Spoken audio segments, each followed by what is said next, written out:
कि सीधा सौदा की टीम आपकी स्क्रीन पर तीन कंपनीज जहां पे ऑर्डर्स बैक करने के updates, NBCC, PNC, dredging, USFD approvals के चलते जाइडस और आज बोर्डबीट बायबैक पे चलते अजंता फार्मा। एनसिल इंडस्ट्रीज प्रमोटर्स की निबलिंग के इंस्टेंसेस, महाराष्ट्र बजट के चलते महिंद्रा लाइफ स्पेस और इंटरग्लोब एविएशन और लार्ज ट्रेड्स में जो एंट्री कर रहे हैं एफआईआईज या डीआईज, उसके चलते होम फर्स्ट और गोकुल दास एक्सपोर्ट्स। चलिए फटाफट इस पे दिखाते हैं। बैंक और आईटी में मुझे लगता है कि दबाव रहना चाहिए, क्योंकि यूएस मार्केट में जिस तरह से बड़ी गिरावट देखने को मिली है, उसके बाद वहाँ पे जो एडीआर जीडीआर लिस्टेड है उनमें भी प्रेशर देखने को मिला है। तो इसीलिए HDFC, ICI, Axis, Infosys, Wipro, Tech Mahindra ऐसे शेयर्स में लगता है प्रेशर रहेगा। स्पाइसजेट के 2 विमान डी रजिस्टर किए हैं, उसका दबाव रहेगा।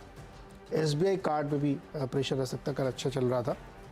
बैंक ऑफ बड़ौदा अपने कार्ड बिजनेस का 49% हिस्सा बेचने की तैयारी कर रहे हैं, और साथ ही आईओसी इसलिए रखा है क्योंकि ऐसे डेटा निकल के आया है कि जो फरवरी की फ्यूल डिमांड थी वो 24 महीने की हाई भी थी, और लगातार ये पिछले 10-12 महीने से बढ़ती जा रही मंथ ऑन मंथ।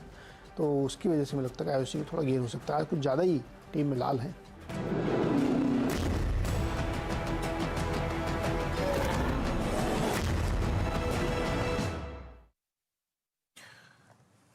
जी हाँ, तो आपने ये 2 टीम्स को देखा, सीधा सौदा की टीम, नीरज जी की और आशीष की टीम। अब राजेश जी, आपको ट्रैजेक्टरी मिल रही है 100 अंक नीचे, 17,491। यह प्रश्न यही है कि 100 अंक नीचे करेंगे शॉर्ट या करेंगे बाय?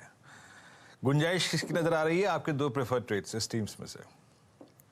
वीरेंद्र जी, जनरली होता क्या है कि एक्सपायरी, वीकली एक्सपायरी के बाद का जो दूसरा दिन है वो थोड़ा सा डाइसी होता है, अनडिसाइसिव लगता है मुझे।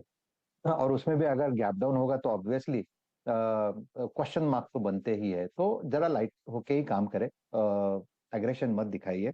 देखिए, आशीष जी की टीम अगर देखे तो मैंने ये देखा कि यहाँ पे कहाँ पे करेक्शन हो चुका है, और अगर गैप डाउन भी होता है तो ज्यादा यहाँ पे डाउनफॉल नहीं ओपन हो। तो ड्रेजिंग कॉर्पोरेशन का एक चार्ट मुझे अच्छा लगा।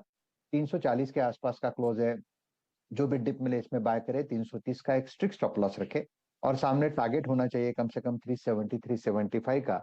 350 का एक छोटा हर्डल है, अगर वो निकलता है तो फिर मुझे लगता है बहुत बड़ा मूव इसमें भी निकलेगा, कम से कम 25 रुपए का स्विंग मिलेगा। तो स्विंग ट्रेडिंग के हिसाब से ड्रेजिंग कॉर्पोरेशन एक बाय का ट्रेड निकल के आ रहा है, रिस्क टू रिवॉर्ड के देखते हैं।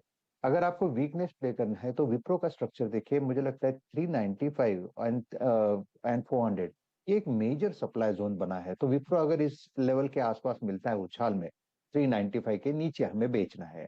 तो आपका स्टॉप लॉस होगा 397 398 के ट्रेजेक्टरी में। और जो चार्ट सजेस्ट कर रहा है कि पोजिशनली ये फिसलेगा करीबन 380 375 तक। अभी ये देखना पड़ेगा कि इंट्राडे में कितना फिसलेगा, लेकिन this is what the target is suggesting. तो टेक्निकली विप्रो वीक है, और बाय करना है तो ड्रेजिंग कॉर्पोरेशन।